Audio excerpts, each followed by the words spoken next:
So, ano muna, no? Ito, importanteng topic din to. So, kung makikita nyo to, ito yung pagkuha ng shortcut sa pagkuha ng radius inscribe. Pagkuha ng radius ng isang circle inscribe o nasa loob ng isang right triangle. So, kung makikita natin, ito parang semi-perimeter ng oblique triangles, no? Diba yung usually sa Heron's formula to eh.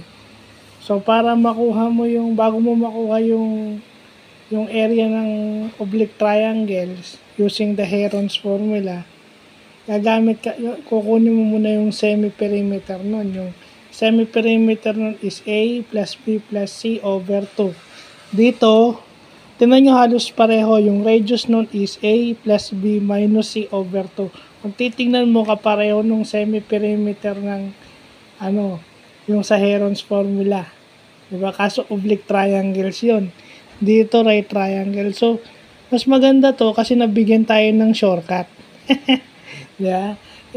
Yun yung minsan pagka kailangan mo ng pag may binigay na shortcut yung teacher o ikaw may na-discover kang shortcut.